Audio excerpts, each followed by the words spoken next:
जब हम Indian literature की बात करते हैं तो दो टेक्स्ट ऐसे हैं जो सिर्फ लिटरेरी वर्क्स नहीं बल्कि आप कह सकते हो कि पूरी इंडियन सिविलाइजेशन के इंटेलेक्चुअल और कल्चरल फाउंडेशंस माने जाते हैं आपके। और ये दो टेक्स्ट हैं आपके, रामायण और महाभारत। इन दोनों को मिलाकर आपका इतिहास ट्रेडिशन बोला जाता है। इन दोनों को कॉम्पिटेटिव एग्जामिनेशंस जैसे आपका यूजीसी नेट हो गया, DSSS हो गया, आरपीएससी हो गया, सेट, केवीएस और असिस्टेंट प्रोफेसर एग्जाम्स में महाभारत से आपके कई बार डायरेक्ट फैक्चुअल क्वेश्चंस भी आ जाते हैं। और इसीलिए आपको इस टेक्स्ट को जब आप पढ़ोगे यहाँ पे तो आप इसको एक सिर्फ एपिक स्टोरी मतलब इस तरह से काफी अगर पर्सपेक्टिव से पढ़ोगे तो ये काफी नहीं है। हमें समझना होगा कि महाभारत असल में आपका एक Indian philosophy, ethics, politics, religion और साइकोलॉजी और आपके जो ये लिटरेचर है इसका एक एनसाइक्लोपीडिक डॉक्यूमेंट है। अब सबसे पहले अगर आप ऑथर की बात करते हैं सो महाभारत आपके ट्रेडिशनली व्यास को एट्रीब्यूट किया जाता है, जिन्हें कृष्ण द्वैपायन या वेद व्यास भी आपका कहा जाता है। ठीक है, ये इनका फुल नेम है यहाँ पे आपका। सो व्यास शब्द का लिटरल मीनिंग होता है कंपाइलर या आप अरेंजर जिसे बोलते हो यहाँ पे। इसीलिए काफी स्कॉलर्स ये मानते हैं कि व्यास एक हिस्टोरिकल इंडिविजुअल के साथ साथ एक सिंबॉलिक फिगर भी हैं, जो वैदिक नॉलेज को ऑर्गेनाइज करने और प्रिजर्व करने का काम को रिप्रेजेंट करते हैं। अब उनका नाम जो यहाँ पे ये कृष्ण द्वैपायन है यहाँ पे आपका, तो ये दो इंपॉर्टेंट फैक्ट्स को आपका यहाँ पे इंडिकेट करता है। कृष्ण उनके डार्क कॉम्प्लेक्शन को रेफर करता है और द्वैपायन उनके मीनिंग को, आइलैंड पर जन्मे हुए, और है ना, इसको मीन कर रहा है यहाँ पे। सो ट्रेडिशनल अकाउंट्स के अकॉर्डिंग व्यास ने ही आपके वेदास को क्लासिफाई किया और महाभारत की कंपोजिशन की। अब यहाँ आपका एक बहुत इंपॉर्टेंट एग्जाम पॉइंट समझना जरूरी है कि महाभारत एक सिंगल ऑथर की वन टाइम कंपोजिशन नहीं है। मॉडर्न स्कॉलरशिप्स के अकॉर्डिंग इसका कंपोजिशन आपका जो पीरियड था ये ऑलमोस्ट 400 BCE से स्टार्ट से 400 CE के बीच में माना जाता है। मतलब कि ये एक लेयर टेक्स्ट है जो कई सेंचुरीज तक आपका ओरल ट्रेडिशन और एडिशंस, रिविजन्स और आप इंटरपोलेशंस के थ्रू डेवलप हुआ है। इसी वजह से एग्जाम्स में आपके अक्सर क्वेश्चन पूछा जाता है कि Mahabharata belongs to which period, या Mahabharata is considered a layer text because. So आपको यहाँ पे देखना है कि ये एक मल्टी सेंचुरी कंपाइलेशन है, ना कि कोई सिंगल हिस्टोरिकल आपका मूवमेंट की क्रिएशन। अब यहाँ पे आप देखोगे सबसे बड़ा कॉन्सेप्चुअल ट्रैप आता है कि महाभारत का लिटरेरी क्लासिफिकेशन कैसे हो। सो बहुत सारे जो स्टूडेंट्स हैं वो गलती से इसको पुराण कैटेगरी में रख देते हैं, लेकिन महाभारत पुराण नहीं है। महाभारत क्या है आपका यहाँ पे, महाभारत आपका इतिहास है। इतिहास कैटेगरी में क्लासिफाई किया जाता है। इतिहास का लिटरल मीनिंग होता है डज इंडीड इट हैपेंड, इतिहास। ठीक है, इतिहास इंग्लिश में क्या है, डज इंडीड इट हैपेंड। सो ये category historical memory, culture narrative and ethical reflection का कॉम्बिनेशन है। इसलिए जब एग्जाम में ऑप्शंस दिए जाते हैं पुराण, काव्य, इतिहास या नाटक को लेके, तो हमेशा आपको यहाँ पे आपका इतिहास मार्क करके आना है। और ये भी याद रखिए कि महाभारत और रामायण मिलकर इंडियन ट्रेडिशन के दो इतिहास बनते हैं। रामायण ट्रेडिशनली आपका वाल्मीकि से एसोसिएटेड है, जबकि महाभारत व्यास से। ठीक है, तो इसमें बच्चे गड़बड़ कर देते हैं कई बार, लेकिन आप थोड़ा इसको ध्यान से इसमें याद रखना, आपको गड़बड़ करने का जरूरत नहीं है। अब हम यहाँ पे लेंथ का बात करें तो महाभारत दुनिया का सबसे बड़ा एपिक वर्क है। इसमें अप्रोक्सीमेटली आपके 1 लाख श्लोक्स हैं, जो लगभग 1.8 मिलियन वर्ड्स के बराबर है। सो इस कंपैरिजन को आपके जो है यहाँ पे आप देख सकते हो यहाँ पे कि Mahabharata is 10 times larger than the combined length of Iliad and Odyssey. Mahabharata is 4 times larger than the Ramayana. So ये कंपैरिजन सिर्फ स्टैटिस्टिक्स नहीं है, ये हमें आपका बताता है कि महाभारत एक सिंपल वॉर नैरेटिव नहीं था, बल्कि ये एक सिविलाइजेशन आर्काइव है। इसमें माइथोलॉजी, इसमें फिलोसॉफी, इसमें politics, law, ethics, family relationships, government, warfare, psychology और स्पिरिचुअलिटी, सब कुछ आपको यहाँ पे एक ही फ्रेमवर्क में इंटीग्रेटेड मिलेगा। अब स्ट्रक्चर का बात करोगे तो महाभारत आपके 18 पर्व्स में, या आप पर्व या बुक बोलो आप, उसमें डिवाइड किया गया है। सो इसके साथ एक सप्लीमेंट्री सेक्शन भी आपका दिया गया है, जो आपका क्या कहलाया जाता है, सप्लीमेंट्री सेक्शन, जो कि आपका अपेंडिक्स है, हरिवंशा। सो नंबर 18 का सिंबल सिग्निफिकेंस है, क्योंकि इंडियन ट्रेडिशन में ये बहुत इंपॉर्टेंट है। 18 पर्व 18 दिन कुरुक्षेत्र वॉर चला था। भगवत गीता के 18 चैप्टर्स, कौरव पांडास आर्मीज के टोटल 18 अक्षौनीज। सो एग्जाम के आपको कई बार इस न्यूमेरिकल ये जो 18 है यहाँ पे इसको रिलेटेड क्वेश्चंस पूछ लिए जाते हैं आपका यहाँ पे, ठीक है। तो ये आपको ध्यान में रखना है। महाभारत का सेंट्रल नरेटिव आपका कुरुक्षेत्र वॉर है जो 18 दिन तक चलता है। अब इसमें पांडव और कौरवास के बीच में सक्सेशन और उनका जो ये जस्टिस धर्मा का कॉन्फ्लिक्ट है वो दिखाया गया है। लेकिन यहाँ एक आपको एक बहुत ही इंटरेस्टिंग और इम्पॉर्टेंट आपको एक कॉन्सेप्चुअल अंडरस्टैंडिंग की जरूरी है कि महाभारत वॉर के बारे में कम और ह्यूमन चॉइसेस ड्यूरिंग वॉर के बारे में ज्यादा है। सो इस एपिक का सबसे बड़ा क्वेश्चन है धर्म क्या है जब हर ऑप्शन मॉरली इम्परफेक्ट हो। सो रियल लाइफ में भी हम ऐसी सिचुएशंस देखते हैं जहां हर डिसीजन के साथ में कोई ना कोई एथिकल कॉम्प्रोमाइज अटैच्ड होता है। इसीलिए महाभारत आज भी साइकोलॉजिकली और फिलोसॉफिकली रेलिवेंट लगता है। इस एपिक के अंदर एक और इंडिपेंडेंट मास्टरपीस एम्बेडेड है और वो है आपका भगवत गीता। ये आपको ध्यान में रखना है। कई बच्चे सोचते हैं कि महाभारत को ही भगवत गीता बोलते हैं। ये जो टेक्स्ट है ये महाभारत के भीष्म पर्व में आता है और ट्रेडिशनल अकाउंटिंग के अकॉर्डिंग उसका एक स्पेसिफिक चैप्टर का जो सेगमेंट है वो है ये।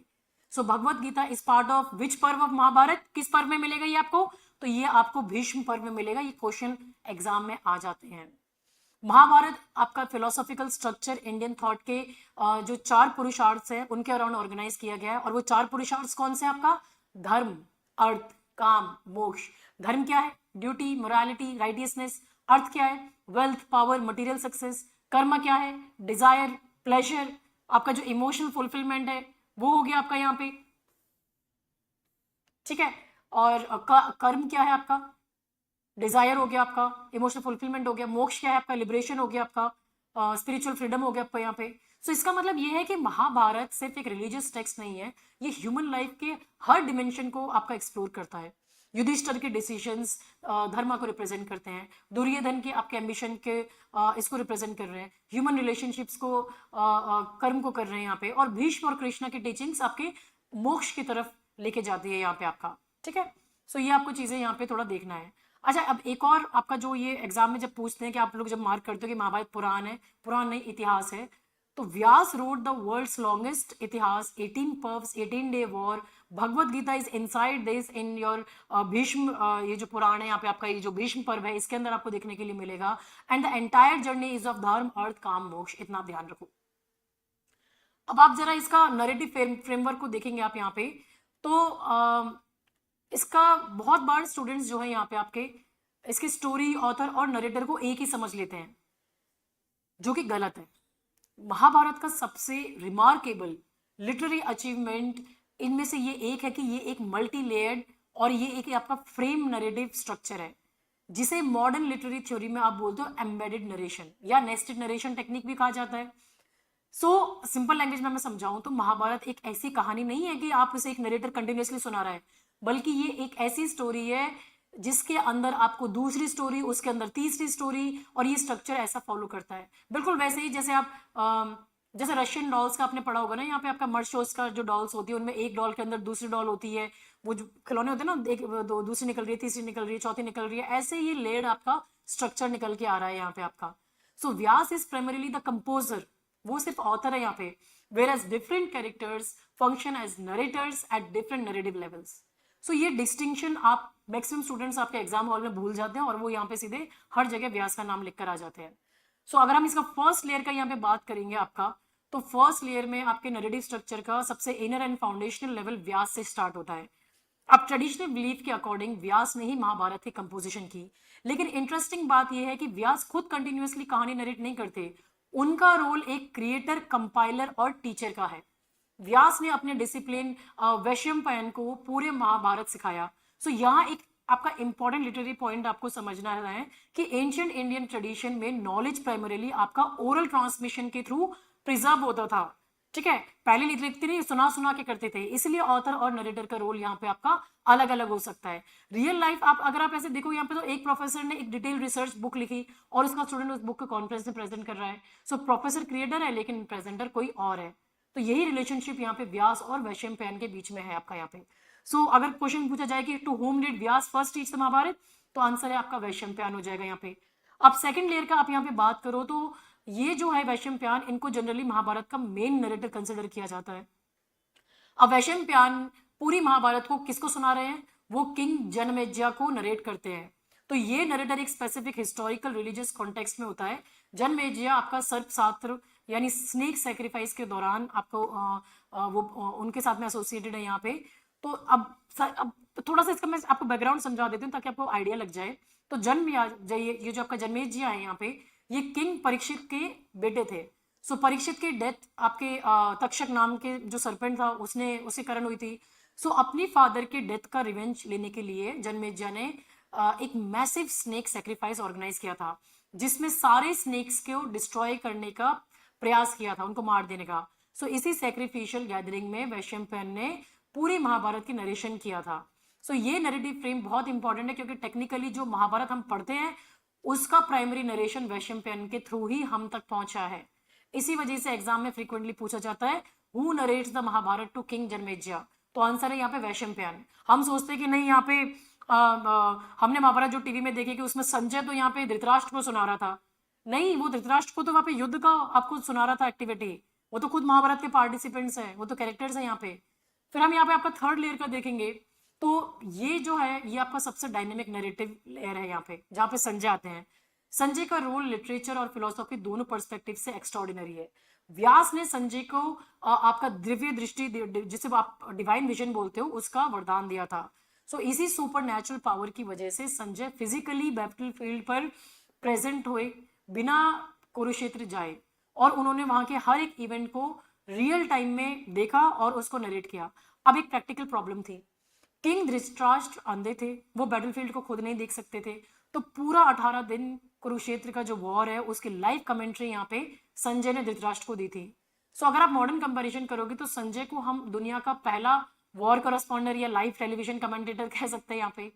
लेकिन जब अर्जुन बैटलफील्ड में मॉरल क्राइसिस के शिकार होते हैं, कृष्ण उसको फिलोसॉफिकल टीचिंग्स देते हैं, तब उस पूरे डायलॉग को भी संजय ही ऑब्जर्व करते हैं और धृतराष्ट्र को सुनाते हैं। सो इसका मतलब बहुत इंपॉर्टेंट है, हम भगवत गीता को डायरेक्टली कृष्ण और अर्जुन से नहीं बल्कि संजय की नरेशन के थ्रू रिसीव करते हैं। और यही वो कॉन्सेप्चुअल पॉइंट है जहां एग्जामिनर्स आपके क्वेश्चन को सेट करते हैं। ठीक है, अब सबसे फ्रीक्वेंटली आपका जो पूछा गया क्वेश्चन है वो ये है, who narrates Bhagavad Gita to Dhritarashtra? तो आंसर क्या है? संजय हो गया यहाँ पे। क्योंकि व्यास कौन है? कंपोजर है, वो नरेटर नहीं है, कंपोजर है। कृष्ण आपके स्पीकर है, अर्जुन लिसनर है, संजय आपके नरेटर रिपोर्टर है और धृतराष्ट्र रेसिपिएंट हो गए आपके यहाँ पे। अब इसका आपका एक फोर्थ लेयर भी आ जाता है यहाँ पे आपका। ठीक है, अब ये आउटर लेवल का नरेटिव है यहाँ पे। सो ये एक और नरेटर है यहाँ पे आपका, और वो है उग्र श्रवत सौती, या सिंपली आप सौती बोलो इनको यहाँ पे। सो ये नरेटर आपके नैमसा जो फॉरेस्ट है, जंगल है, तो ये वहां पे जितने भी आपके ऋषि मुनि इकट्ठे हुए थे उनको वैशंपायन और जनमेजय के बीच पूरी ये जो नरेशन को सुनाते हैं। सो इसका मतलब क्या हुआ? स्ट्रक्चर आपका कुछ इस तरीके से बनता है, Sauti narrates, Vaishampayana narrates, Sanjaya narrates, Krishna and Arjuna converse. So ये लेयर्ड स्ट्रक्चर दुनिया का अर्लीस्ट और most sophisticated frame narrative techniques में से एक कंसिडर किया गया है। अगर आप इसको वेस्टर्न लिटरेचर से भी कंपेयर करोगे, कैंटरबरी टेल्स ले लो, अरेबियन नाइट्स ले लो या हार्ट ऑफ डार्कनेस ले लो, तो उन जैसे वर्क्स में भी आपका फ्रेम नैरेटिव आपको देखने के लिए मिलेगा। लेकिन महाभारत का नैरेटिव आर्किटेक्चर जो है इन सबसे काफी पहले और बहुत ज्यादा कॉम्प्लेक्स फॉर्म में ये ऑलरेडी डेवलप हो चुका था यहाँ पे आपका। अब हम यहाँ पे आपका एक बार 18 पर्वों को एक बार देख लेते हैं कि जो आपके पर्व आपके पूछे जाते हैं। सो यहाँ पे आपको एक चीज ध्यान रखनी है कि Mahabharata is not just a war, है ना, ये सिर्फ एक वॉर नहीं है। Its real power lies in the carefully design structure of 18 parvas. So ये बुक रिप्रेजेंट करते हैं आपकी पूरी जो फैमिली, मतलब फ्रॉम फैमिली कॉन्फ्लिक्ट्स और political drama to moral dilemmas, suffering, duty, और आपका जो रिनंसिएशन है, फाइनल आपका जो स्पिरिचुअल रियलाइजेशन है, उन सबको रिप्रेजेंट करता है। व्यास जी ने ये आपके 18 पर्व्स डेलिब्रेटली बनाए, जो इंटरेस्टिंगली 18 दिन ऑफ कुरुक्षेत्र और आपके भगवत गीता के 18 चैप्टर से मैच करते हैं। अब ये स्ट्रक्चर दिखाता है कि ग्रेट एपिक्स कैसे लेड होते हैं। एक्सटर्नल एक्शन के साथ में आपका डीप इनर फिलोसॉफी भी मिक्स हुआ है यहाँ पे आपका। ठीक है, तो अब इसको एक क्रोनोलॉजिकल फ्लो में आपके कुछ की इवेंट्स है, फेमस एम्बेडेड स्टोरीज है और हाई फ्रीक्वेंसी पर्वस है जो आपको डीपली अंडरस्टैंड करना जरूरी है, क्योंकि आपके जो एग्जामिनर्स हैं इन पर्वों से आपसे क्वेश्चन पूछते हैं। DSSB में काफी क्वेश्चन पूछे गए थे, UGC नेट में क्वेश्चन पूछे गए थे इसके पर्वों को लेके, जहाँ पे बच्चों ने क्योंकि पढ़ा नहीं था तो कंफ्यूज हो गए यहाँ पे आपका। जैसा क्वेश्चन पूछ लिया जाता है कि the philosophical discourse on the battlefield happens in which parva, या which section shows the tragic cost of war on women. तो इसीलिए ब्रॉड पैटर्न याद रखो, जो पर्व 1 to 5 है ये आपके कॉज और प्रिपरेशन को कवर करते हैं, 6 to 9 आपके फाइटिंग और इसको कवर करते हैं, और जो लास्ट के 10 to 18 चैप्टर है ये आपके कॉन्सिक्वेंसेज, मोरालिटी और स्पिरिचुअल कल्मिनेशन को कवर करते हैं। अगर आपने इस फ्रेमवर्क को समझ लिया, once you get this framework the whole epic starts making logical sense. अब यहाँ पे हम पहला बात करेंगे आपका आदि पर्व को लेके। सो आदि पर्व इज लिटरली द बिगिनिंग, है कि नहीं है, ये फाउंडेशन स्टोन है यहाँ पे आपका, जहां कुरु डायनेस्टी की जीनियोलॉजी, फैमिली बैकग्राउंड और उसके जो फ्यूचर कॉन्फ्लिक्ट्स हैं उनके सीड्स प्लांट होते हैं।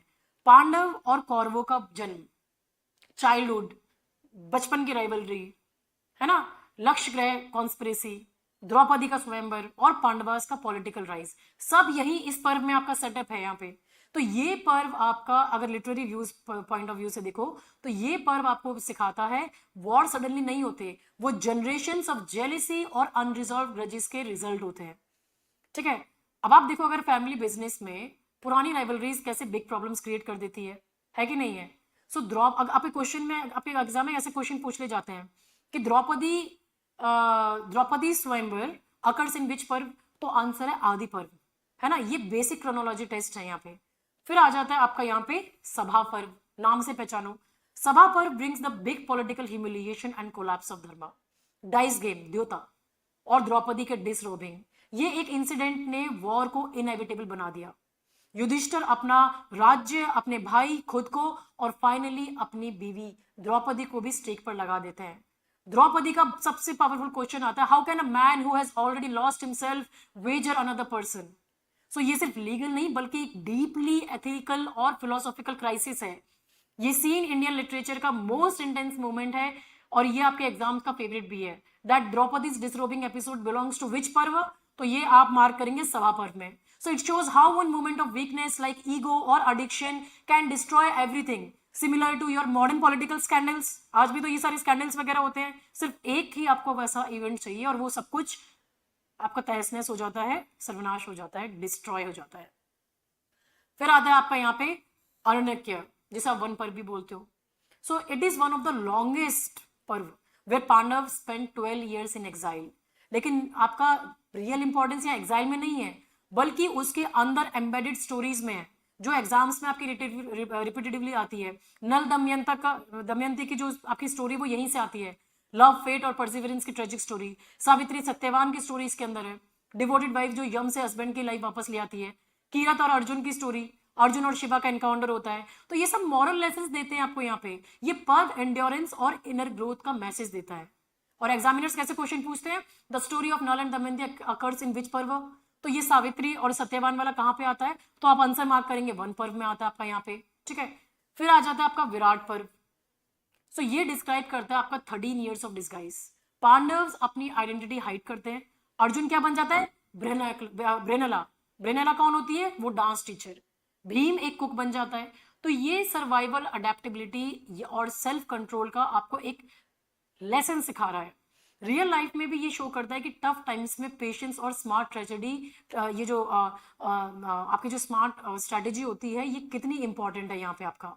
ठीक है, तो अगर एग्जाम में क्वेश्चन पूछ लिया आपका the incognito year of the Pandavas occurs in, तो ये विराट पर्व में आता है जहां पे दे डिस्गाइज देमसेल्व्स। फिर आता है आपका यहाँ पे उद्योग पर्व, वेरी वेरी इंपॉर्टेंट, और ये आपका आदि पर्व भी इंपॉर्टेंट है। ठीक है, अब उद्योग पर्व में क्या होता है आपका यहाँ पे, it is about last attempt at fees. उद्योग मीन्स प्रिपेरेशन। तो कृष्ण हस्तिनापुर जाते हैं एज पीस एम्बेसडर और इवन 5 विलेज, 5 गांव वो ऑफर करते हैं। दुर्योधन का रिफ्यूजल वॉर का फाइनलाइज कर देता है। सो ये पर्व आपका एक पॉलिटिकल लेसन दे रहा है यहाँ पे। वॉर्स डिप्लोमेसी फेल होने के बाद ही आपका शुरू होता है। ठीक है, तो ये वॉर किस वजह से हुआ यहाँ पे, क्योंकि डिप्लोमेसी आपकी फेल हो गई। तो क्वेश्चन अगर एग्जाम में आ जाए कि Krishna's peace mission occurs in which parva, तो ये उद्योग पर्व में होता है और ये क्वेश्चन एग्जाम में आया था। ठीक है, फिर आ जाता है आपका यहाँ पे भीष्म पर्व। अब ये इंपॉर्टेंट है, भीष्म पर्व जो है यहाँ पे आपका ये इंपॉर्टेंट है। भीष्म पर्व में एक्चुअल वॉर आपका स्टार्ट होता है। भीष्म कमांडर बनते हैं, लेकिन सबसे इंपॉर्टेंट पार्ट है भगवत गीता। अर्जुन का जो एग्जिस्टेंशियल क्राइसिस और कृष्णा का जो डिस्कोर्स ऑन धर्म है, कर्म है, मोक्ष है, ये सेक्शन एपिक को फिलोसॉफी को पावर हाउस बना देता है। यहाँ पे आपका क्वेश्चन पूछा जाता है कि Bhagavad Gita belongs to which parva, तो ये भीष्म पर्व में है यहाँ पे। फिर आ जाता है आपका यहाँ पे द्रोण पर्व आ जाता है आपका यहाँ पे। सो द्रोण पर्व हीरोइज्म और आपका ट्रेजेडी का मिक्स है। अभिमन्यु की डेथ जो चक्रव्यूह में होती है यहाँ पे, एक यंग वॉरियर पार्शियल नॉलेज के साथ ही फाइट करता है, लेकिन उसको अनफेयरली मार दिया जाता है छल कपट के साथ में। सो ये यूथ और सेक्रीफाइस का सिंबल है। सो आपके अगर क्वेश्चन आए कि Abhimanyu dies in which parva, तो अभिमन्यु डाइज इन द्रोण पर्व। ठीक है, फिर आ जाता है आपका कर्ण पर्व।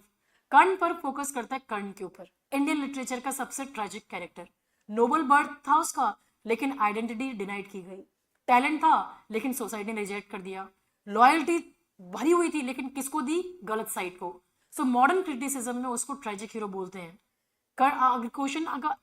अगर क्वेश्चन आपका एग्जाम में पूछ लिया जाए कि कर्णास डेथ अकर्स इन, तो आप यहाँ पे बात करेंगे कर्ण पर्व में उसकी डेथ होती है। फिर आ जाता है आपका शाल्य पर्व या शल्य पर्व। सो ये आपके जो वॉर है उसका एंड है।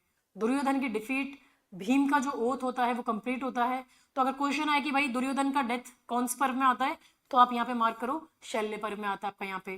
फिर आ जाता है आपका सौप्तिका पर्व। तो सौप्तिका पर्व ये रिवेंज आफ्टर विक्ट्री दिखाता है। अश्वत्थामा का जो रात में ये जो बच्चे सो रहे होते हैं स्लीपिंग कैंप पे, वो जो अटैक करता है, तो ये एक रिवेंज साइकोलॉजी का डार्क साइड है। ठीक है, स्त्री पर्व का बात करोगे तो स्त्री पर्व बहुत इमोशनली हैवी है, हैवीएस्ट आप इनफैक्ट उसे कंसिडर कर सकते हो। वुमेन बैटलफील्ड्स पर रो रही हैं, चीख रही है, चिल्ला रही हैं, यहाँ पे अपने पतियों को खो चुकी है, अपने बेटों को खो चुकी है, उनकी बॉडी के सामने वो वहाँ पे चीख रही है, चिल्ला रही है। सो फेमिनिस्ट क्रिटिसिज्म में ये बहुत इंपॉर्टेंट है, क्योंकि वॉर से कॉन्सिक्वेंसेस सोसाइटी सफर करती है। ठीक है, फिर शांति पर्व आता है आपका यहाँ पे, ये भी आपका इंपॉर्टेंट है, क्वेश्चन इससे रिलेटेड क्वेश्चन आ जाता है। तो शांति पर्व लॉन्गेस्ट फिलोसॉफिकल सेक्शन है। भीष्म डेथ बेड पर युधिष्ठिर को राजधर्म, स्टेट क्राफ्ट, एथिक, गवर्नेंस और आपके मोक्ष को सिखा रहे हैं यहाँ पे आपका। ठीक है, फिर आ जाता है आपका अश्वमेधिका। अब अश्वमेधिका पर्व आपका कंटिन्यू करता है ड्यूटी, चैरिटी और आइडियल कंडक्ट पर। सो ये पॉलिटिकल साइंस और एथिक्स के स्टूडेंट्स के लिए, मतलब उनके लिए ज्यादा इंपॉर्टेंट है यहाँ पे आपका, हमारा इससे इतना ज्यादा लेना देना नहीं है। अब आ जाता है आपका आश्रम वशिका। सो ये किंगशिप रिस्टोर होता है आपके हॉर्स सेक्रीफाइस के बाद में। तो हाँ, अगर क्वेश्चन आ जाए कि horse sacrifice occurs in which parva, तो आप यहाँ पे आपका अश्वमेधिका, यहाँ पे इसको अश्वमेधिका में आप बात करेंगे यहाँ पे। ठीक है, फिर ये जो आश्रम वार्षिका आपका पर्व है यहाँ पे, ये आपकी विड्रॉयल, आश्रम से इस नाम से इसको समझो, आश्रम, आश्रम यानी त्याग दिया, दुनियादारी मोह माया त्याग दिया, विड्रॉल फ्रॉम वर्ल्ड। तो धृतराष्ट्र, गांधारी, कुंती, अब ये पहाड़ों में, फॉरेस्ट में रिट्रीट करते हैं, डिटैचमेंट का सिंबल है यहाँ पे आपका, तो वो इसमें आ जाएगा। मौसाला, तो ये आयरनिक एंड है। यादव खुद को डिस्ट्रॉय कर लेते हैं, कृष्ण की डेथ हो जाती है यहाँ पे। सो अगर क्वेश्चन आ जाए कि कृष्ण की डेथ कौन से पर्व में होती है, तो ये मौसाला में होती है यहाँ पे आपका। ठीक है, फिर आ जाता है महाप्रष्टानी का पर्व यहाँ पे। सो ये ग्रेट डिपार्चर होता है जहाँ पे पांडव वर्ल्डली लाइफ को रिनाउंस कर लेते हैं और फाइनल जर्नी पर वो निकल जाते हैं। ठीक है, तो यहाँ पे वो सारे के सारे उनका जो फाइनल जर्नी, जो ग्रेट डिपार्चर है यहाँ पे आपके स्वर्ग तक वो पैदल जर्नी करने चाहते हैं, वहाँ पे होता है। फिर होता है स्वर्ग आरोहण, जहाँ पे असेंड टू थ्रोन, ये फाइनल धर्म टेस्ट है। युधिष्ठिर स्वर्ग में है, मॉरल स्टेडफास्टनेस का मैसेज दे रहे हैं। ट्रू धर्म सक्सेस में नहीं, बल्कि आपकी इंटेग्रिटी में होता है। धीरे धीरे करके जब ये यात्रा पे करते हैं, तो धीरे धीरे करके इनके सारे भाई मतलब गिरते चले जाते हैं, मरते चले जाते हैं, और सिर्फ वही पहुंचता है वहां पे आपके टॉप पे, जो हमेशा अपने धर्म का जिसने पालन किया हो, हमेशा जिसने ये सारी चीजें की हो। ठीक है, सो देखो, अब ये जो आपके पर्व है यहाँ सारे के सारे, एग्जाम्स में ये पर्व सबसे ज्यादा इंपॉर्टेंट है, क्योंकि एग्जामिनर्स इन्हीं में से ज्यादातर क्वेश्चंस फ्रेम करते हैं। इधर डायरेक्ट विच पर्व से लिंक कर देते हैं, या आपकी फिलोसॉफी है ट्रेजेडी से। तो भीष्म पर्व आपका इंपॉर्टेंट है, द्रोण पर्व आपका इंपॉर्टेंट है। भीष्म पर्व उसकी कोर फिलोसॉफी के ऊपर है, स्पेशली गीता को लेके, गीता कहाँ पे है, कौन से पर्व में है। द्रोण पर्व आपका अभिमन्यु और चक्रव्यूह के डेथ के ऊपर है। कर्ण का पर्व उसके कैरेक्टर एनालिसिस और ट्रेजेडी के लिए है। शैल्य पर्व आपका वॉर क्लाइमेक्स के ऊपर है। और इनको एक बार आप बस रीड कर लेना यहाँ पे आपका, तो उसी में आपका काफी सारा हो जाएगा, बैठ जाएगा यहाँ पे आपका। और वन पर्व में आपकी सारी जो एम्बेडेड स्टोरीज हैं, आपकी नल, दमयंती, सावित्री, कीरत वाली, ये सब आपके वन पर्व के अंदर आ जाती है यहाँ पे। तो ये बहुत इजी मार्क्स वाले क्वेश्चंस हैं, जो आप इनको पढ़ के कर सकते हो। आदि builds the family conflict, Sabha destroys justice with dice game. One teaches endurance through powerful stories. Udyog tries last minute peace and Bhishma to Shailya fights the actual war. तो ये आप इस तरीके से कुछ अपना एसोसिएट करके कर इसको पढ़ने का यहाँ पे ट्राई कर लेना यहाँ पे, ठीक है। अब की कैरेक्टर्स का बात करें तो महाभारत का मेन कैरेक्टर्स को समझना बहुत इंपॉर्टेंट है, क्योंकि एग्जाम में क्वेश्चंस ये भी आप इनके साथ भी एसोसिएट कर लेते हैं। जैसे कर्णा की ट्रेजेडी किस पर्व में पीक करती है, या द्रौपदी किस कैरेक्टर की तरह धर्म को चैलेंज करती है यहाँ पे आपका। So Mahabharata revolves around a few central character, ये नहीं कि बहुत सारे कैरेक्टर्स हैं, कुछ ही आपके मेजर सेंट्रल कैरेक्टर्स हैं जो पूरे एपिक को ड्राइव करते हैं। और सबसे पहले यहाँ पे कौन आता है आपका इस कैरेक्टर के अंदर, आपका सबसे पहले यहाँ पे युधिष्ठिर आते हैं आपके, ठीक है। तो युधिष्ठिर वो धर्मराज हैं, उनको वो धर्मराजा कहते थे, लेकिन उनकी जो ये गैम्बलिंग वीकनेस थी जो सभा पर्व में सब कुछ डिस्ट्रॉय कर देती है, वो विजडम और पेशेंस का सिंबल है। स्पेशली शांति पर्व में जब वो भीष्म से राजधर्म सीखते हैं, तो ये एग्जाम में आपके मोरल डिलेमास का एंगल इस तरीके से पूछ लिया जाता है कि कैसे एक अच्छा, एक नेक प्रिय धर्म फॉलो करने वाला इंसान भी गलती कर सकता है यहाँ पे आपका, ठीक है। फिर भीष्म आ जाते हैं आपके नेक्स्ट में। सो भीष्म क्या है आपके, ही इज द भीष्म को ये आपके पितामह है यहाँ पे आपके। सो ये पितामह आपके, इन्होंने एक वचन से, एक अपनी कसम से ये मजबूर है यहाँ पे, आप मजबूर कह लो, या फिर उन्होंने एक अपना कसम खा रखा था जिसकी वजह से ये कौरवों के साथ में रहते हैं यहाँ पे, और कि मैं हमेशा आपका साथ दूंगा, मैं जिंदगी भर साथ दूंगा, तो उसकी वजह से यहाँ पे ये बाउंड रहते हैं यहाँ पे आपका, ठीक है। और he dies on bed of arrows. फिर आपके भीम भी कैरेक्टर आते हैं यहाँ पे, भीम का लिखा नहीं है बट मैं ऐसे ही बता देती हूँ आपको। भीम आते हैं आपके यहाँ पे। सो भीम क्या है, he is the strong, loyal and emotional brother, और वो विराट पर्व में कुक बनकर किचका उसको मार देते हैं यहाँ पे आपका, और शैल्य पर्व में दुर्योधन के जो थाइज उनको तोड़ते हैं। सो वो रॉ पावर और प्रोटेक्शन का एग्जाम्पल है, लेकिन थोड़े इम्पल्सिव भी है यहाँ पे। तो strength without control problem create कर सकती है, ये इनके कैरेक्टर के थ्रू में मिलता है देखने को। अर्जुन है आपका, तो Arjun is the perfect warrior hero. Bhishma पर्व में उसका क्राइसिस गीता को ट्रिगर करता है। किरत एपिसोड 1 पर्व में शिवा से वेपन मिलता है, और वॉर में सबसे स्किल्ड फाइटर यही है, लेकिन उसकी अटैचमेंट और प्राइड महाप्रस्थानिका पर्व में उसको हरवा देती है यहाँ पे आपका। सो लिटरेरी व्यू से वो एक आइडियल हीरो है जो कृष्णा का गाइडेंस से वो एनलाइटेंड होते हैं यहाँ पे आपका। तो एग्जाम में गीता क्वेश्चंस ऑलमोस्ट आपके अर्जुन से लिंक्ड होते हैं यहाँ पे। द्रौपदी का बात करो तो she is one of the strongest female characters in Indian literature. सभा पर्व में उसकी ह्यूमिलिएशन वॉर को ट्रिगर करती है, मेन रीजन बनती है। और स्त्री पर्व में उसका जो विलाप है, उसकी जो सफरिंग को शो किया गया है, ये सारी चीजें उसकी इंटेलिजेंस, करेज और रिवेंज की एक अग्नि को रखती हैं यहाँ पे, लेकिन अल्टीमेटली धर्मा वो फॉलो करती हैं। सो फेमिनिस्ट क्रिटिसिज्म में ये बहुत डिस्कस होता है कि कैसे वो पेट्रियार्की को चैलेंज करती हैं। और अगर आपने देखा होगा तो आपने चित्रा बनर्जी, देवा कुलकर्णी का अगर आपने उनका द पैलेस ऑफ इल्यूजन्स पढ़ा, या फिर आजकल आप देखोगे कि काफी आपकी माइथोलॉजिकल आपकी जो रिटेलिंग्स हैं उसमें द्रौपदी को एक न्यू पर्सपेक्टिव से दिखाया गया है यहाँ पे, where she is an individual, जहाँ पे आपको she is a very strong character who is challenging patriarchal authority. तो आप उस पर्सपेक्टिव से भी इनको पढ़ सकते हो यहाँ पे। सो द्रौपदी रिलेटेड इवेंट्स के आप किस पर्व में होते हैं, तो ये सभा 1 और स्त्री पर्व में होते हैं आपके यहाँ पे। कर्णा का बात करोगे आप यहाँ पे, तो Karna is the ultimate tragic hero. Adi Parva में बर्थ होता है, लेकिन आइडेंटिटी डिनाइड रह जाती है। वो जनरस है, बहुत दानवीर है और ग्रेट आर्चर है, लेकिन दुर्योधन की लॉयल्टी उसको रॉन्ग साइड पर ले जाती है। कर्ण पर्व में उसकी डेथ इमोशनल पीक पर है। मॉडर्न रीडिंग्स में उसको आइडेंटिटी क्राइसिस और मैरिड वर्सेस बर्थ का सिंबल कहते हैं। तो ये कैरेक्टर बहुत डीप है और एग्जाम में ये ट्रेजेडी और आपके लॉयल्टी के साथ में एसोसिएट होता है। Krishna is the divine guide and strategist. उद्योग पर्व में पीस मिशन, भीष्म पर्व में गीता, और मौशल पर्व में आपका ये अपनी खुद की डेथ में इनको यहाँ पे रिप्रेजेंट करते हैं, उनके साथ एसोसिएट होते हैं। सो वो धर्म का अपहोल्डर है, लेकिन प्रैक्टिकल भी है। नारायणी सेना दुर्योधन को देकर भी पांडवा को वो गाइड करते हैं। पूरा एपिक में उसका रोल फिलोसॉफी और पॉलिटिक्स दोनों बैलेंस करता है। तो कृष्ण रिलेटेड क्वेश्चंस ऑलमोस्ट आपके हर पेपर में आ जाते हैं। अब दुर्योधन और भीष्म और द्रोण, ये क्रिटिकल है। दुर्योधन आपकी जेलेसी और ईगो का सिंबल है, जो सभा से शैल्य तक कॉन्फ्लिक्ट ड्राइव करता है। भीष्म आपके ड्यूटी बाउंड है। द्रोण गुरु हैं, लेकिन वॉर में फंसे हुए हैं। तो ये कैरेक्टर दिखाते हैं कि इवन ग्रेट पीपल इतने बड़े बड़े लोग, महान हस्ती, इतने महापुरुष, ये भी आपकी गलती कर सकते हैं। गांधारी, कुंती, विदुर, ये सब सपोर्टिंग रोल्स में मॉरल एडवाइस देते हैं। गांधारी स्त्री पर्व में पावरफुल तरीके से बहुत दुखी हो जाती है, 100 बच्चे उसके मर जाते हैं, 100 बच्चे पैदा करती है, 100 के 100 मर जाते हैं। सो कुंती सीक्रेट रखती है ना। विदुर ऑलवेज आपका विजडम यहाँ पे मेंटेन करते हैं यहाँ पे। तो इन क्वेश्चंस में आपको कैरेक्टर्स पर्व के साथ में लिंक कर लिया जाता है, जैसे ट्रेजिक हीरो कर्णा का एंड किस पर्व में हुआ है, या फिर इस तरीके से लिंक करते हैं। तो एक एक आप बार उन्हें देख लेना, ठीक है। अब ये ऑलरेडी मैं आपको सारे के सारे आपका इनको डिटेल में समझा चुकी हूँ, आपके सभा पर्व और ये सारी की सारी चीज़ों को आप इनको रीड कर लेना। हमें एकदम बहुत डिटेल में इनको जाने का जरूरत नहीं है, क्योंकि उससे कोई फर्क पड़ना नहीं है। यहाँ पे जो क्वेश्चंस पूछे जाते हैं ऊपर ऊपर से टच करने हैं, ठीक है, क्योंकि एक दो क्वेश्चन ही आते हैं, कई बार तो आते ही नहीं है, पर कई बार आते हैं तो एक दो आते हैं यहाँ पे, तो वो यहाँ पे कर लेना यहाँ पे, ठीक है।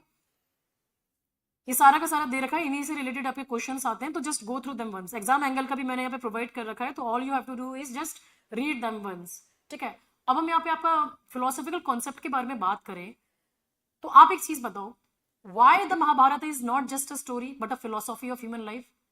सो ये आप बोल सकते हो कि one of the biggest mistake students make while studying Mahabharata is treating it merely as a historical or mythological narrative. In reality, Mahabharata is one of the biggest, one of the world's greatest philosophical text. जो Kurukshetra war है वो it is not simply a battle between Pandavas Kauravas, बल्कि it is a symbolic battle field जहां पे human beings confront करते हैं उनके सबसे जो डीपेस्ट क्वेश्चंस है उनके एग्जिस्टेंस को लेके वो, और वो क्या है वो questions, what is the right thing to do, क्या सही है जो हमें करना चाहिए, क्या ड्यूटी को तभी फॉलो करना चाहिए जिसकी वजह से हमें सफरिंग हो रही है, हम परेशान हो रहे हैं, हमें should duty be followed even when it causes suffering, is morality always absolute, can violence ever be justified, क्या सक्सेस आपके धर्म से ज्यादा इंपॉर्टेंट है, and how does one attain liberation while living an active worldly life. तो यही सारी चीजें आपको इसको इस पर्सपेक्टिव के साथ में आपको डील करना पड़ेगा, आपको ये समझना पड़ेगा इन चीजों को लेके, गॉट इट। तो ये एक आपका जब आप इसे पढ़ोगे आप इसको इस फिलोसॉफी को समझने का कोशिश करना, try to understand the philosophy behind this concepts, okay. और ये आपको देखना है, जैसे अब यहाँ पे जैसे धर्म दिया हुआ है यहाँ पे, तो ये सबसे कॉम्प्लेक्स आइडिया आपके महाभारत का है ना, कि अगर कोई पूछे कि भाई महाभारत अल्टीमेटली किस चीज के बारे में है, तो सबसे एक्यूरेट आंसर होता है कि भाई it is a quest for धर्म, एक सर्च, एक धर्म को खोज है यहाँ पे। लेकिन सबसे इंटरेस्टिंग बात यह है कि धर्म कोई एक सिंगल फिक्स डेफिनेशन ही नहीं है धर्म की।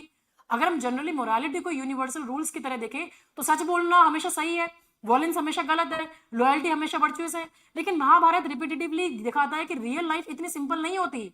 यहाँ धर्म का मीनिंग है the right action in a particular context, मतलब धर्म एक रिजिड रूल बुक नहीं है, ये कॉन्टेक्सुअल, रिलेशनल और सिचुएशनल कॉन्सेप्ट है। इसीलिए महाभारत का सबसे बड़ा क्वेश्चन है व्हाट इज यूनिवर्सली राइट। ये नहीं है इसका क्वेश्चन, इसका क्वेश्चन है इस स्पेसिफिक सिचुएशन में सही एक्शन क्या है। द्रोण की डेथ सबसे बड़ा एग्जांपल है इसका। कृष्ण सजेस्ट करते हैं कि पांडवा अनाउंस करे कि उन्होंने मतलब द्रोण का हत्या हो चुकी है, मतलब द्रोण मर गए यहाँ पे, अश्वत्थामा मर गया है यहाँ पे द्रोण को, ये झूठ बोलने के लिए उन्हें बोला था। तो ये स्टेटमेंट टेक्निकली सही था क्योंकि अश्वत्थामा नाम का एक हाथी को मारा गया था यहाँ पे, लेकिन द्रोण ने समझा कि उसका बेटा मर गया है और उसने अपने वेपन्स त्याग दिए। अब एथिकल क्वेश्चन अराइज होता है कि क्या कृष्ण ने झूठ बोला, क्या डिसेप्शन कभी जस्टिफाइड हो सकता है, क्या ग्रेटर गुड के लिए ट्रुथ को बेंड किया जा सकता है। सो महाभारत हमें सिंपल आंसर्स नहीं देता, इसीलिए धर्म को ब्लैक एंड व्हाइट मोरालिटी की जगह मॉरल कॉम्प्लेक्सिटी की तरह आपको यहाँ पे समझना पड़ेगा। एग्जाम में पूछा जाता है according to Mahabharata dharma refers to, तो करेक्ट आंसर होगा contextual duty and moral responsibility, not absolute morality, ठीक है। कर्म का बात करेंगे तो karma is about action not fate. Indian philosophy के बारे में सबसे कॉमन मिसकंसेप्शन है कि कर्म का मतलब होता है किस्मत, फेट या डेस्टिनी। भगवत गीता क्लियरली इस इंटरप्रिटेशन को रिजेक्ट करती है। कृष्ण के अकॉर्डिंग कर्म मीन्स एक्शन, अपना कर्म करो, एक्शन करो and the consequences of that action. Human beings helpless victims नहीं है आपके डेस्टिनी के, हम अपनी चॉइसेस और एक्शंस के थ्रू कंटिन्यूअसली अपनी जो लाइफ है उसको शेप करते हैं। गीता दो टाइप के कर्मों को डिस्टिंग्विश करती है। सकम कर्म, ये वो एक्शन है जो आप रिवॉर्ड या पर्सनल गेन के लिए करते हो, सिर्फ मार्क्स के लिए पढ़ रहे हो, सिर्फ सैलरी के लिए काम कर रहे हो, सिर्फ एप्रिशिएशन के लिए हेल्प कर रहे हो। और एक होता है निष्कर्म कर्म, तो ये वो एक्शंस है जो रिवॉर्ड के अटैचमेंट के बिना परफॉर्म किए जाते हैं। कृष्ण अर्जुन को ये नहीं कहता कि fight because you will win, वो कहते हैं fight because it is your duty. तो ये आपको ध्यान रखना है इन चीजों को लेके। ये आइडिया रेवोल्यूशनरी है because the value of an action lies not in its result but in the intention behind it. So अगर एग्जाम में क्वेश्चन पूछ ले कि भगवत गीता एडवोकेट्स, तो आंसर देंगे निष्कर्म कर्म, डिटैच्ड एक्शन। स्वभाव का बात करें तो स्वभाव आपके इननेट नेचर को लेके बात करता है। ये कॉन्सेप्ट आपके एग्जाम्स में सबसे ज्यादा कंफ्यूजिंग होता है। स्वभाव का मीनिंग है अ पर्सन्स इनहेरेंट या नेचुरल डिस्पोजिशन। आप असली में कौन हो, who are you as a person. हर इंडिविजुअल का एक नेचुरल टेम्परामेंट होता है। कुछ लोग नेचुरली लीडर्स होते हैं, कुछ टीचर्स, कुछ आर्टिस्ट, कुछ वॉरियर्स और कुछ फिलोसोफर्स। भगवत गीता के अकॉर्डिंग ट्रू फुलफिलमेंट तब मिलता है जब इंसान अपने नेचुरल डिस्पोजिशन के अकॉर्डिंग एक्शन करता है कि नहीं है। सो अगर किसी नेचुरली क्रिएटिव पर्सन को फोर्स करके तुम अकाउंटेंट बना दोगे तो वो फाइनेंशियली सक्सेसफुल होकर भी इंटरनली अनहैप्पी रहेगा। यही स्वभाव का कॉन्सेप्ट है यहाँ पे आपका, ठीक है। तो इन क्वेश्चंस को, इन आपकी चीज़ों को आपको डिटेल में आप समझना पड़ेगा। मैंने आपको बताया है कि भगवत गीता का एथिकल फ्रेमवर्क एक्चुअली स्वधर्म पर बेस्ड है, one's duty according to one's own swabhava. इसीलिए गीता रिपीटेटिवली आपका एम्फोसाइज करता है कि इंसान को अपने स्वभाव के अनुसार, अपने नेचुरल डिस्पोजिशन के अकॉर्डिंग एक्शन करना चाहिए, ठीक है। सो स्वभाव मीन्स इननेट नेचर आप बात कर सकते हो। कोई कास्ट नहीं, कोई प्रोफेशन नहीं, and not social status but your innate nature. मोक्ष का बात करें हम यहाँ पे आपका, तो मोक्ष ट्रेडिशनल इंडियन फिलोसॉफी में आप मोक्ष का पाथ आपका रिनंसिएशन माना जाता है। सब कुछ छोड़ दो, मोह माया त्याग दो। लेकिन भगवत गीता का एक रेवोल्यूशनरी पोजीशन वो यहाँ पे ले रहे हैं, और कृष्ण कहते हैं कि दुनिया छोड़ना लिबरेशन का ओनली पाथ नहीं है। आप फैमिली लाइफ भी जी सकते हैं, आप प्रोफेशन भी परस्यू कर सकते हैं, आप पॉलिटिकल रिस्पॉन्सिबिलिटीज भी निभा सकते हैं, और फिर भी आप इन सबके साथ में अपने मोक्ष को अचीव कर सकते हैं। सो गीता का यूनिक कॉन्ट्रीब्यूशन भी यही है, duty perform without attachment itself becomes a path to liberation. So ये वर्ल्ड फिलोसॉफी में एक एक्स्ट्रा ऑर्डिनरी आइडिया माना जाता है कि आपके एग्जाम में क्वेश्चन पूछ लिया जाता है कि अकॉर्डिंग टू भगवत गीता मोक्ष कैन बी अटेन्ड थ्रू, तो आपने मार्क करना है detach dutiful action, not merely renunciation. अवतार का बात करोगे तो it is about divine intervention to restore धर्म।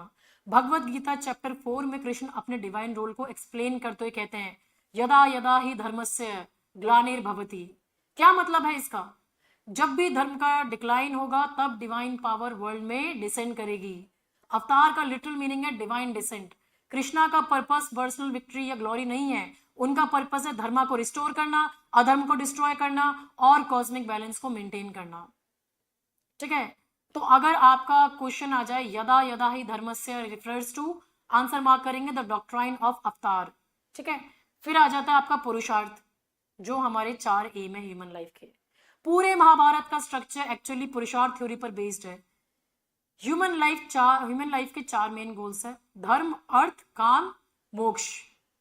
सो महाभारत का ब्रिलियंस ये है कि ये इनमें से किसी एक गोल को सुप्रीम नहीं मानते। इनके अकॉर्डिंग मीनिंगफुल ह्यूमन लाइफ तब पॉसिबल है जब ये चारों एम्स के बीच बैलेंस एस्टैब्लिश हो। युधिष्ठिर धर्म को रिप्रेजेंट करता है, दुर्योधन एक्सेसिव अर्थ को, और आपके ह्यूमन रिलेशनशिप्स आपके कर्म को, और कृष्ण और भीष्म आपके मोक्ष की विजडम को। So Mahabharata teaches that true dharma emerges when a person acts according to their swabhava, perform karma without attachment, balances the 4 पुरुषार्थs and ultimately moves toward mokshas, ठीक है। तो ये आप इसको लेके इतना ध्यान रखना। अच्छा, अभी कुछ क्वेश्चंस आपके इसके ट्रांसलेशन को लेके भी आ जाते हैं, तो ये आपको एक बार इनको रीड कर लेना, है ना। तो क्योंकि ये टॉपिक आपके एग्जाम में कंफ्यूज बच्चे हो जाते हैं, यहाँ पे काफी बार मैंने देखा है, क्योंकि स्टूडेंट सॉफ्टवेयर ट्रांसलेटर का नाम याद रख लेते हैं लेकिन स्कोप भूल जाते हैं कि किस स्कोप के साथ में है, और वो कौन सा नाम सबसे कॉमन रखते हैं, चार्ल्स विल्किंस का नाम, कि हाँ भाई इन्होंने ट्रांसलेट किया। सो अगर क्वेश्चन पूछते हैं कि जैसे किसने सिर्फ भगवत गीता ट्रांसलेट की, किसने पूरी महाभारत की, किसने अडेप्टेशन या ट्रांसलेशन किया, और किसने कंप्लीटली डिफरेंट किया, तो ये सारे क्वेश्चंस डिफरेंट है ना। आप सब में चार्ल्स विल्किंस तो नहीं मार्क कर सकते। तो चार्ल्स विल्किंस को हम यहाँ पे सबसे पहले समझते हैं। विल्किंस ने 1785 में आपके भगवत गीता का इंग्लिश ट्रांसलेशन किया। ये इंपॉर्टेंट है because it was among the earliest major English translation of Indian philosophical text. लेकिन अगर आप देखोगे यहाँ पे Wilkin translated only the Bhagavad Gita, not the entire Mahabharata. अगर आपने महाभारत में ये नाम लिख दिया विल्किंस का तो आंसर गलत हो जाना है यहाँ पे। Charles Wilkins translated the complete Mahabharata तो वो रॉन्ग होगा, ठीक है। उन्होंने भगवत गीता को ट्रांसलेट किया था। फिर आ जाते हैं हम किशोरी मोहन गांगुली के ऊपर, ठीक है। तो इनके बीच महाभारत को कंप्लीट इंग्लिश प्रोज का ट्रांसलेशन किया। अब ये भी यहाँ पे आ जाता है, क्यों? क्योंकि Ganguli is associated with the entire Mahabharata, not nearly the Gita. उनका ट्रांसलेशन प्रोज फॉर्म में था और लॉन्ग टाइम तक इंग्लिश रीडर्स के लिए कंप्लीट महाभारत का मेजर एक्सेस पॉइंट भी बना यहाँ पे आपका, ठीक है। फिर आपका ये जो सबसे ट्रैप में आ जाता है, यहाँ पे बच्चे क्या करते हैं, यहाँ पे आपका ये विलियम जोन्स के साथ में भी आ जाते हैं। ये बाकी लोगों को तो आप यहाँ पे थोड़ा सा ऐसे रीड कर लेना, विलियम जोन्स के साथ में आ जाते हैं। ये चार्ल्स विल्किन, विलियम जोन्स, पता नहीं क्यों कंफ्यूज होते हैं, मुझे नहीं समझ में आता। सर विलियम जोन्स 1784 में एशियाटिक स्कूल ऑफ बंगाल के फाउंडर थे। उन्होंने कालिदास की शकुंतला को ट्रांसलेट किया, ना कि भगवत गीता को। बच्चे कंफ्यूज हो जाते हैं, सो डोंट डू दैट यहाँ पे आपका, गॉट इट। और बाकी ये छोटे मोटे हैं, इनको आप एक बार बस रीड कर लेना, रट्टा लगाने का जरूरत नहीं है, एक बार रीड कर लेना। मेजरली क्वेश्चन आपके विल्किंस को लेके आते हैं और मोहन गांगुली को लेके आते हैं, तो आप ज्यादा उनमें मत करना, ठीक है। ये मैंने यहाँ पे आपको बता भी रखा है, तो ये देख लेना आप, गॉट इट। अब ये रिवीजन पॉइंट्स हैं यहाँ पे आपके, जिनसे रिलेटेड क्वेश्चंस आपके आते रहते हैं, तो इनको एक एक बार आप रिवाइज कर लेना यहाँ पे आपका, ठीक है। अब यहाँ पे ये देखो, who produce the first English translation of the Bhagavad Gita published in 1785। अब यहाँ पे क्या करेंगे आप, किन्होंने आपका भगवत गीता का ट्रांसलेशन किया था यहाँ पे? सो ये चार्ल्स विल्किंस थे, जिन्होंने भगवत गीता को ट्रांसलेट किया था, ना कि आपके महाभारत को, ठीक है। अब इसी तरीके से आपके और भी क्वेश्चंस यहाँ पे प्रोवाइड किए गए हैं, जिनको आप खुद सॉल्व कीजिएगा यहाँ पे, और उनके आंसर कीज मैंने साथ में मार्क कर रखी है। in case you have any in case you have any doubts regarding this lecture, feel free to connect with me on WhatsApp, ठीक है। और ये आपका महाभारत को लेकर इतना ही है, ये पर्व आपको ध्यान रखने हैं, इन्हीं से क्वेश्चंस आते रहते हैं। So just go through them once, notes को एक बार ढंग से पढ़ लीजिएगा, कोई प्रॉब्लम हो तो reach out to me. Thank you.